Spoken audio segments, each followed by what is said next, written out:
Yeah,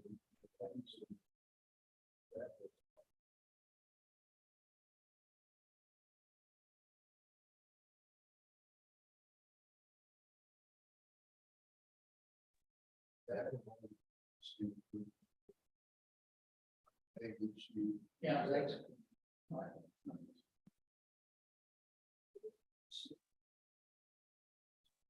To be able to share it. How you doing? Pretty good. Yeah. I appreciate it. Be nice to do this report, we'll see that. Yeah. Hearing now. Yes, but nothing. No.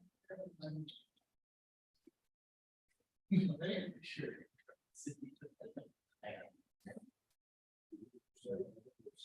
Yeah.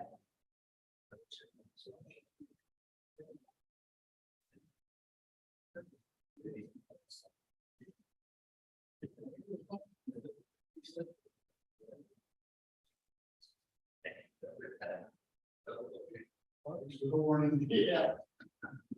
What's the album? Good. Good. Just see it. Good.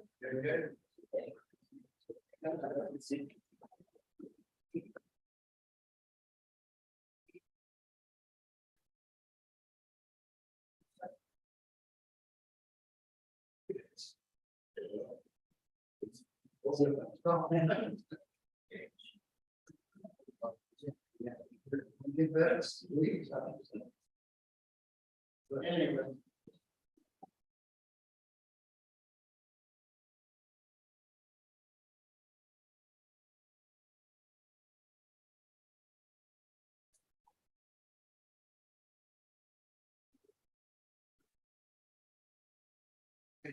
Good. Doing all right? Yeah.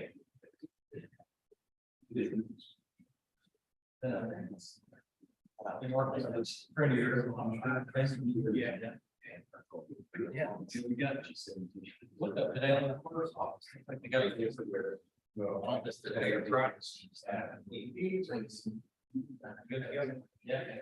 guys down for all tonight? Yeah, I mean, it's all. Okay. Should be all right. I just only get the pop up. Yeah. Call or it's on. Yeah, last meeting I lost that. It was muted, I think. There was a mute button. So yeah, we got that. And we went back and took our manual recording. For all projects. So we got the. Yeah, Yeah. so I do have a question. for you. They approved, zoning for S over in Longview some time ago, and it was residential and it went to ag. Yeah. Across Yep. from Eight the acres, yep. and he was required to put in buffer. Well, he was that meeting, and then you guys changed the rules. Not for the agriculture.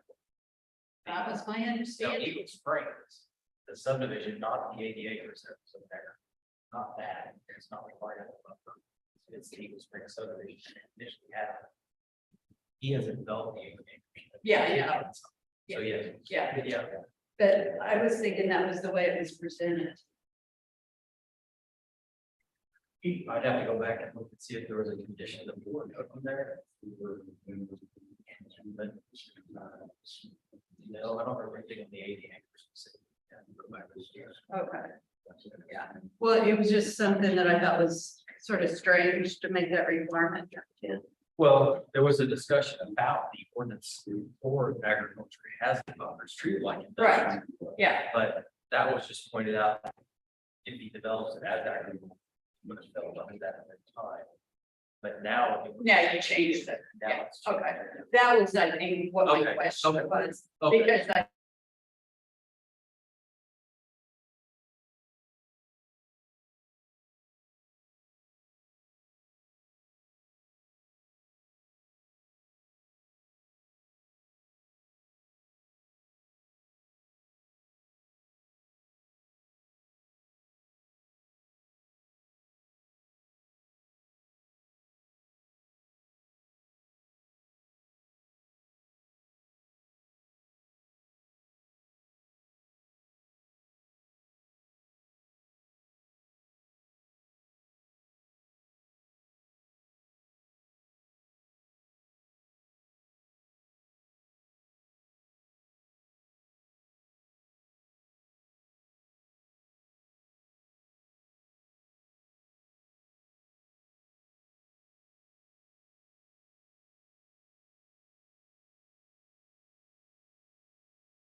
Can you guys hear me? I have to hear us. Yeah, I can hear you guys fine.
We show 7 o'clock.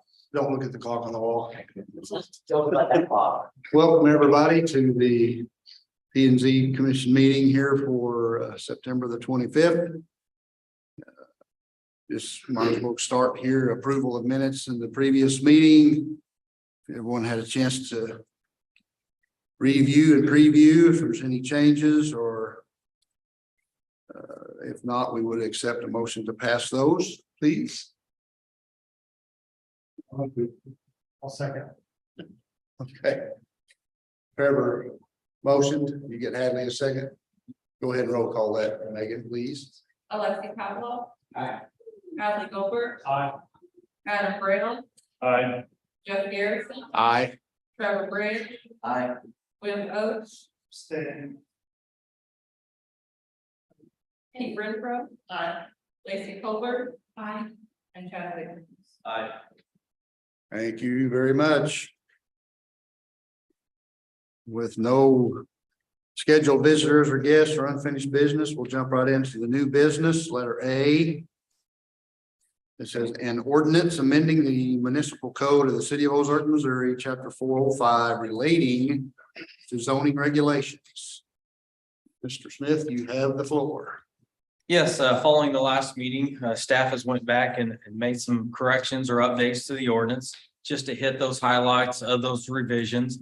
And add one in there that we didn't have before that we caught, and that's in regards to group homes. So you'll see that has been stricken from the ordinance as a conditional use. Based on the state statutes and the Federal Housing Act, we cannot restrict the group homes any differently than a single family. So we have removed that from the ordinance.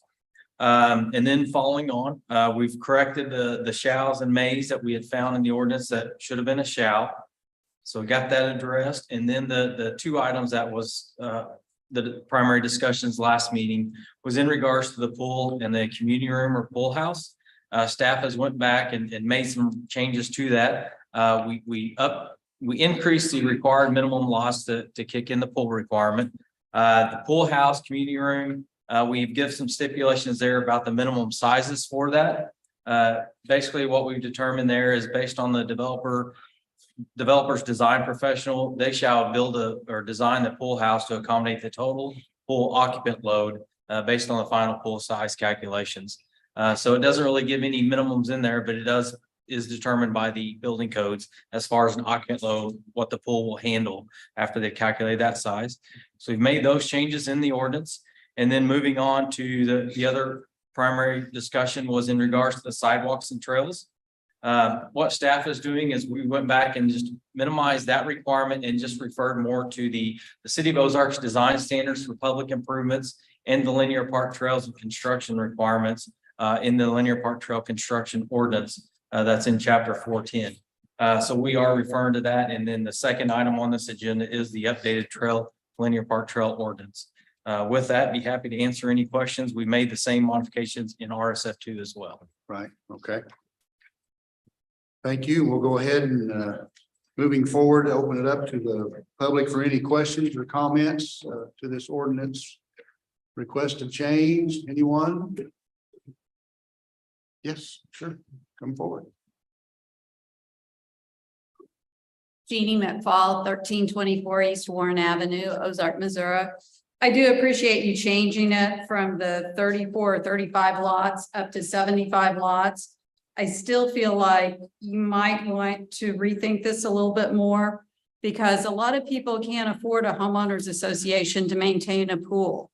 And we're looking at allowing for affordable housing in Ozark where people in the service industry are teachers, and a lot of people cannot afford that extra fee that's going to be charged to them, not knowing what the insurance is going to be on a pool for a homeowners association, the maintenance of it, and what happens if we go through a year like we did in 2008 and people are foreclosed on, and then nobody's there to pay that fee. So then who's going to maintain it? So it's just something I thought you might want to think about a little bit further because you're making it mandatory that there's some kind of homeowners association that's going to be required to pay for this common area.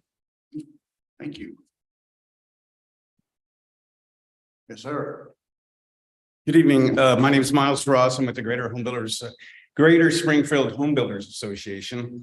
And I'm, Your home address, please. and my home address is 2188 North of Firm, Springfield, Missouri. Thank you. And I actually live in Wild Horse, and I'm the vice president of our neighborhood association. And I want to talk about the pools a little bit as well. The 75, 76 number might be a little small, just for price. I mean, housing is very unaffordable right now. And Springfield, as you know, there's more renters that live in Springfield than homeowners. And what we're seeing nationally is prices are just skyrocketing, whether it's COVID, labor, housing, lots, whatever, it's very expensive. So just take a lot of consideration on that, please. I can tell you, in Wild Horse, we're getting ready to replace one of our pools. And it's, we've got almost 1,000 homes out there. We have 2 pools, and they're not overcrowded, they're not overrun, but they are very expensive. We're looking at about 200 to 250,000 to replace one of those pools. So as this lady was saying, I mean, that's very expensive. And we have a lot of homeowners paying almost $1,000 a year in dues. And we've been saving that money up for 15 years. So we will be able to replace it, but we're going to have to probably do a special assessment. And so I'm really concerned about, the medium or lower end homeowner and what it'll do to housing here. So you could get a lot of subdivisions that might be 75 homes, and nobody's going to go over that cap because that saves a huge expense. Or you're going to get a really big subdivision, maybe. But what I think what it'll do is a lot of our builders have told me they'll just go somewhere else. They'll go to Republic, they'll go to Webster County, they'll go somewhere else. So I just wanted you all to think about the unintended consequences. I think your ideas are really good, and who doesn't want to live in a really nice community like Ozark? But just think about the prices and where we're at in this economy, because things are going to get worse. We're seeing a lot of economic information data that things are just now starting to slow down. So, they were talking about a recession all this year. Well, we've got inflation, but the recession is not yet hit. So it's looking like potential in the next 2 years, we'll have a really serious slowdown in housing. So just want y'all to consider that. And we're happy to provide any information, whether it's from our local or from national Home Builder Association, to help you make any decisions that you want. So thank you for your time. Thank you.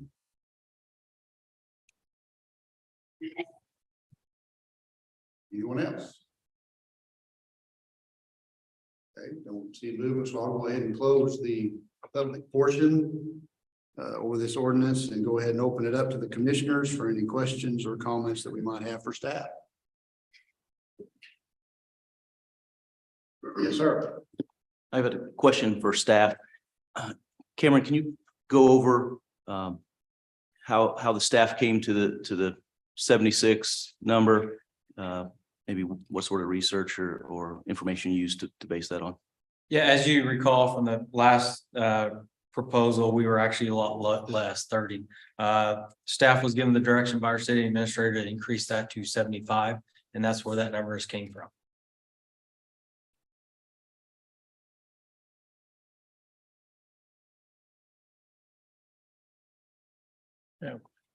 Sir, go ahead. That's easy. I was just curious if we have, approximate maintenance cost on pools. We don't necessarily have approximate any maintenance cost, but what staff is finding, a lot of our subdivisions don't have an active HOA. They don't have an active program to maintain their own common areas. We struggle nearly daily, weekly on maintenance of those. And when they refuse to have an HOA, it falls back to either each personal in that property either get it maintained, or they can reach out to the original developer or mow it themselves. There has been discussions about tax assessments on each year if the city has to pay to maintain those.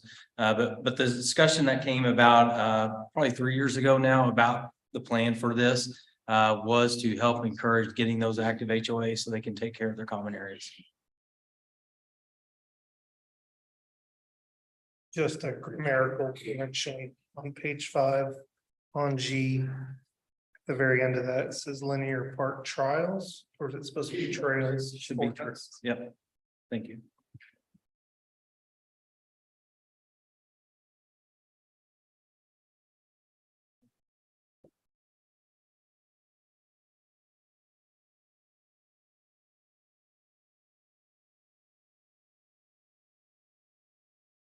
Anyone else? Questions? Oh, I'm sorry, Chad. Didn't see. No worries. Another question for staff is, you mentioned the HOAs, and I know that is a problem. My firsthand experience living in a large subdivision with no HOA and a lot of common areas. I mean, for my benefit, does the city require, now in the current code, do you require an HOA at some certain number? We have modified the ordinance, probably 2 years, maybe a year and a half ago, that specifically does require the developer to put on the plat. All common areas shall be owned and maintained by the HOA. If however, if that dissolves, it does default back to the individual lot owners in that subdivision. So they don't have to maintain an HOA, but it clearly defines that if there isn't one, then it's on the homeowners and not the city. I have a question. Are there any parameters on what the development contains 75 lots or less? I mean, what stops a developer from doing a phase 1 of 75, then basically doing a phase 2 of another 75, but under a different name or something like that? Like like you have in Springfield, you have Wild Horse and Lakes at Wild Horse, like you have different things like that. What, I'm saying, understanding how trying to manage this, what defines a development, I guess, according to the city ordinance? So the way it would be defined is, if it's the same name, future phases like phase 1, 2, and 3, that would all be calculated for this calculation. But if some new developer comes in, changes it, it's a different name, different subdivision, then it would initially start all over in the process.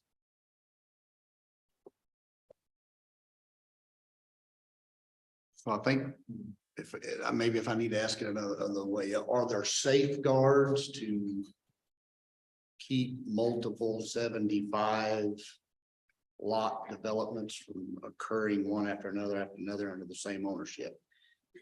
Not necessarily specifically in this ordinance. That was one of the reasons why the lot number was lowered down to that 30 initially, was to kind of prevent some of that. And based on what we're seeing for subdivisions development, also that 30 lot number was also in alignment with the International Fire Code about that secondary access requirement or sprinkling of homes. And that's why that 30 was initially proposed.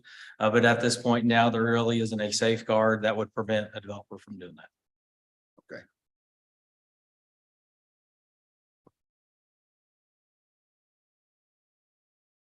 Yes, Trevor. Yes. So I had a quick question. As far as the home occupations that require the conditional use permits, like the daycare centers, preparation of food, I noticed that was stricken out. I was kind of curious why that was. That was stricken out because of the state statute now no longer allows us to limit those through a conditional use process. And that was stricken out of the other one back when it originally adopted the RSF2, but RSF1 still had, I believe, in there. So yeah.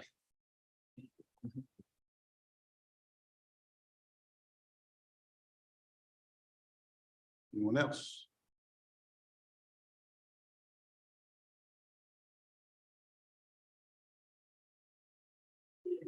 As we ponder, if anyone, again, to reiterate, when we bring it up for motion, we are bringing it up in an affirmative tone. And then each vote will either approve or deny. Everybody remember that from last time? So. I'll leave it in your hands.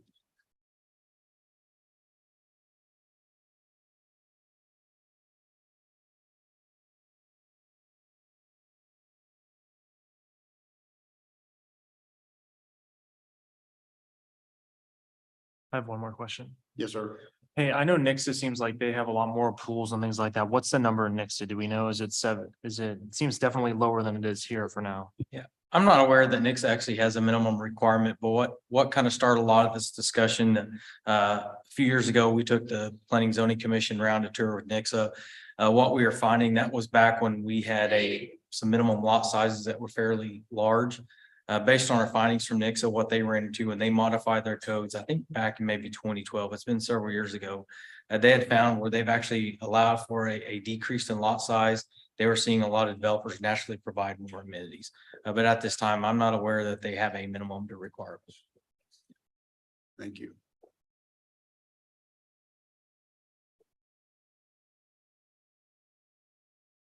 Yes, sir. guess I'd just like to state some comments. So I do think there is an issue with subdivisions not having a homeowners association and having common areas and things, and it's definitely a challenge to maintain those. You know, they get overgrown, sinkholes open up, you know, things get damaged and nobody's, you know, there to you know, repair those things. You got to work together as a neighborhood. But, you know, I think this is a good tool to help address that. I think, you know, obviously if you move into a subdivision with a pool and other amenities and HOA, I mean, I think that's going to help keep that HOA body together and falling apart. I don't know if it's the you know, the perfect answer or solution, but I mean, I've lived in a neighborhood where we paid $40 a month and that was for sewer and we had nothing.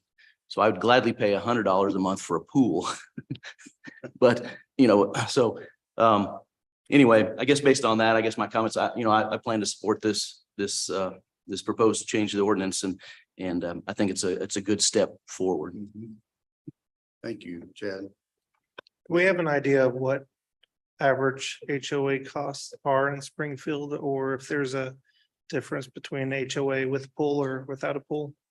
No, we don't necessarily have an average. We don't track the requirements of that as far as what they charge. However, when we started doing this research back a few years ago, what we were finding was the subdivisions in Ozark that had a pool had an active HOA that took care of their subdivision. The subdivisions that didn't have a pool tend to not have an HOA or a process to take care of their common areas.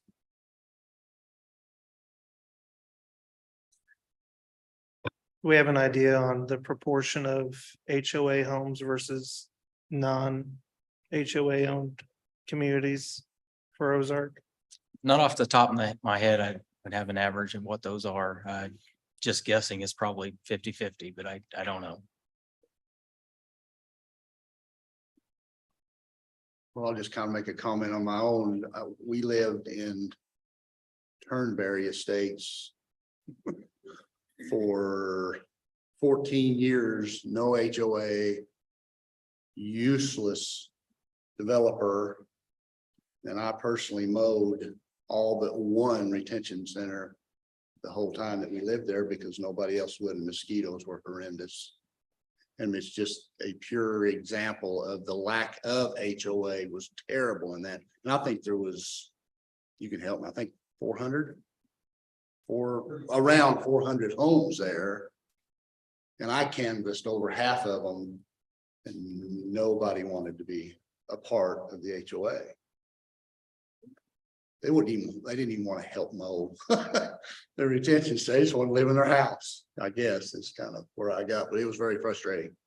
But I do think this is a good step, if nothing else, to require in big subdivisions, you've got to have help to maintain those things, I think. But with all that said, I think we're to the point of making a motion to proceed or what have you. Yes, Lacey, if you got something. Do we have like an average size of development? Like, are most of them, I guess everyone is different, but are most of them over 75 or? Generally, we don't see them build that or much more than that in the first phase. They are bigger, but they will break it up into phases. Sometimes it is dependent on their secondary access. So they'll build those first lots until they can build phase 2 to get the secondary access out. But when they're fully developed, are bigger. I mean, the prominent subdivisions are quite a bit bigger than 75. Yes, sir, Chad. First off, I'll say, Commissioner Garrison, I think I've taken your place in Turnberry. Anyway, with that, I'd like to make a motion to approve I'll just say item 4A on the agenda as presented by staff. Do we have a second? Pete, second. A roll call vote, please, Megan. Win Oaks. Aye. Trevor Branch. Aye. Lacey Colbert. Aye. Alexi Pavlov. Aye. Jeff Garrison. Aye. Kathleen Goldberg. Aye. Pete Renfro.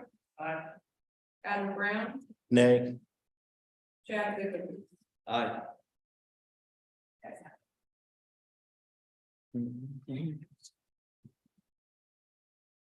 Okay, thank you. Moving on to letter B, second item on the new business is an ordinance amending the municipal code of the city of Ozark, Missouri. Sections 410.5 and 410.510 regarding linear park trail and connector trail requirements. Mr. Smith.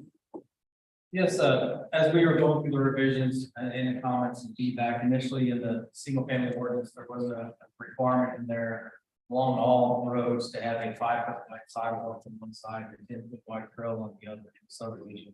That was based on direction staff got from some of the board members in the prior revisions. And then based on the feedback of the recent commission, there was some concern about the amount of sidewalk and roads that would be required. Staff tended to agree with some of that because we didn't only maintain a lot of that infrastructure. And that would become a lot to take care of. So with the revision single family ordinance, we took that requirement out and had just referred to the public works design standard, which requires a sidewalk on both sides of a collective residential street in the subdivision, and the sidewalk on one side of a local residential street.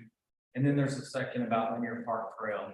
If a subdivision fell in the OTO trail alignment, we actually have mapped a lot of those trails. That subdivision was required to dedicate a 30-foot wide easement in that subdivision to not build a trail. In addition to that, there was what was called the neighborhood local trails. A neighboring subdivision to that subdivision would have had to build a neighborhood trail along with connecting to that trail system in the local or the adjacent subdivision that would have had that primary spine. As staff was reading that ordinance, it was becoming really difficult for us to understanding what that really meant. It was an ordinance that was adopted 2016, 2014, and it was a similar ordinance that was in place in Springfield.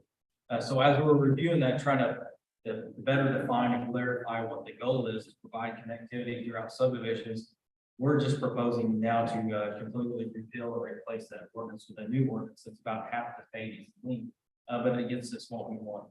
So taking that ordinance a step further, so now if your subdivision occurs along one of those spine trails, as opposed to just dedicating easement, we are requiring that subdivision developer to dedicate the easement and build a 10-foot wide public trail. And then if your subdivision is along one of those adjoining subdivisions, you would have to build that neighborhood link trail. The prior ordinance required to be 6 feet wide. We're going ahead and bringing that to our public trail standard of 10 feet wide. So that's what the clarifications are on this ordinance, is to address some of those concerns that staff was given from the board about having connectivity for public. With that, I'm happy to answer any questions. Thank you, Cameron. Well, as before with this ordinance request, I'll be opening it up to the public for anyone that'd like to speak to the linear trail, linear park trail ordinance.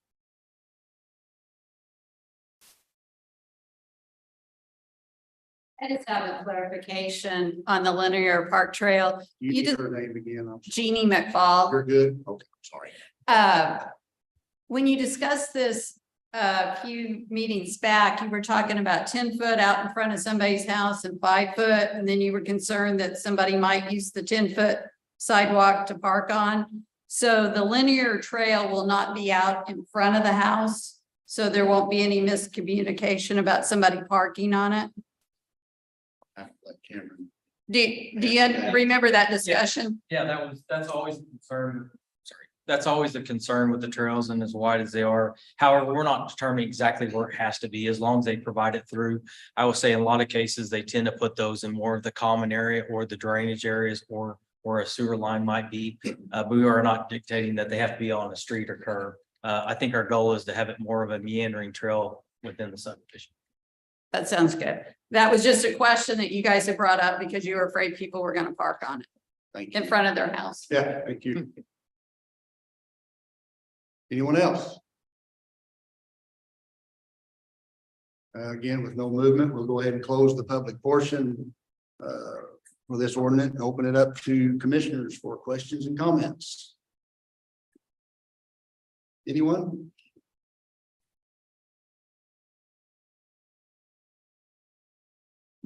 I'll start. This may be non-applicable, but I know in the past where then there has been a requirement specifically on sidewalks in a few of our previous subdivisions.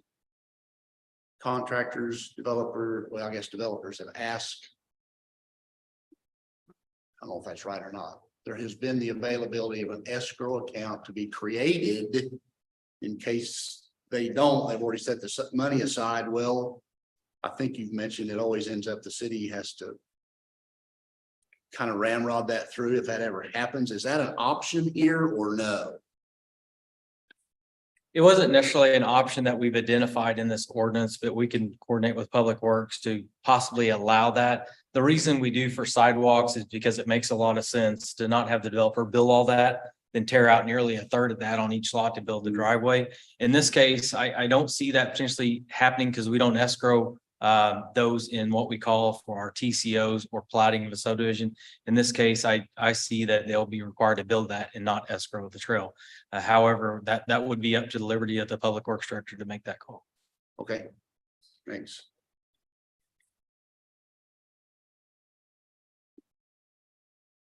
I have just more of a curiosity question for any developmentable land in Ozark. Do you get a lot of calls from developers checking on trails and things like that? When you ask that question, I'm trying to understand, so if they have to build those or if there's some in the area or? I guess my question is if there's a piece of land for sale, realtors don't usually, check for the city's planning or if there's any trails there. So I'm just curious how often do developers often check for any required easements? And are they recorded? Like, will this be recorded on all future trail maps, I guess? Generally, they don't just approach us before they ever get something started. If they are looking at property, looking at buying, looking at development, we'll have pre-application meetings. That's when we'll sit down with them and talk about the linear park trail mapping system where it's required. And then when that is required, it is part of the plat that gets recorded that shows that easement. So yes, it does get recorded with the plat. I would say most of our developers that have developed in Ozark know that this potentially is a requirement depending on where they're located. So they could reach out, but most cases it's more of a pre-application meeting before they ever start drafting anything that we have those discussions. Anyone else?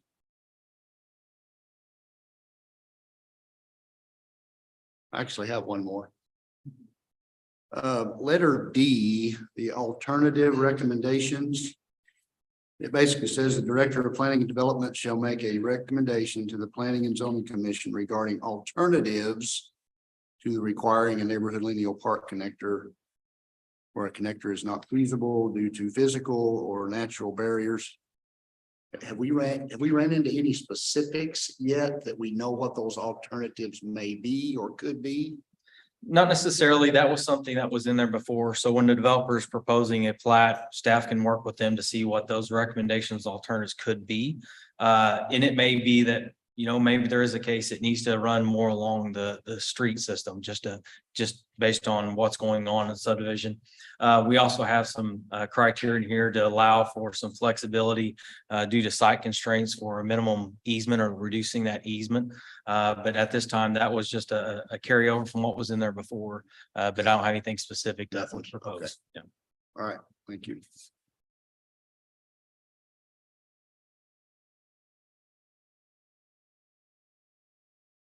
Yes, sir. I think I'm saying, I move to approve 4B on new business, the ordinance amending the municipal code for the linear park trail. Roll call vote, please. Bradley Wolford, Aye. Alexi Pavlov, Aye. Trevor Branch, Aye. Adam Brown, Aye. Jeff Garrison, Aye. Pete Renfro. Wim Hope, Aye. Lacy Colbert. And Chad Hook. Thank you very much.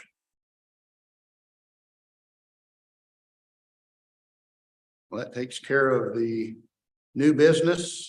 We have a option for discussion, which we probably just move into a commission comments.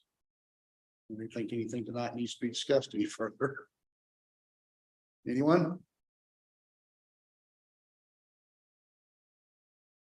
Staff comments, Mr. Smith. Yes, I'm not sure if most of you are aware, there has been a Brick Street remodel project going on for the Planning and Development Office. If you're familiar with where the police department is and Public Works over on the Brick Street building, there was a remodel in two of those bays to accommodate the Planning and Development Office. So as of the first week of October, we will be transitioning, moving from City Hall to that area. Once we are over there, the city is going to start remodeling our current location for the city attorney's office. They will transition to City Hall. And then once they're out of the Brick Street building, there'll be a third phase of remodel for the police department to infill the attorneys or law department's office. So be some moving pains for us for a few days. Hopefully it's up and running and as we're moving in, but we are scheduled the first week of October to start that move. Okay. Thank you. This space will stay the same. This space will stay the same, and unfortunately, I'll have to keep my key to City Hall to open this door. So, yeah. Okay, Megan, you have anything? I do not. You do not. Mr. Mayor? Yes, this week, the city of Ozark and Nixa are in a friendly competition between the mayors on the community cluster flood drive. It happens every year. Well, this is the fourth year it's going to be taking place. And for the last 3 years, it wasn't Ozark who was won. So we finally figure out who has. Again, it's a competition between Ozark and Nixa community blood center. The main thing is community blood center blood stays here, helps our people. I met Josie, who's from Ozark, who the leukemia victim the last 2 years. She had to have the blood transfusion every week. So therefore, there is a great need for donations. And so therefore, tomorrow, First Baptist Church here at Ozark, next to the post office, from 10:30 to 4:30, they'll be there asking us to get blood. Yes, I'd like to have a trophy in the mayor's office. Yes. The main thing, so people's lives will be affected and for the better if you're able to donate tomorrow. Thank you, sir. Well, with that statement, the only thing left is number 8. Anyone like to initiate that? Second? All in favor, say aye. Aye. And was it Star Trek making soul number 1?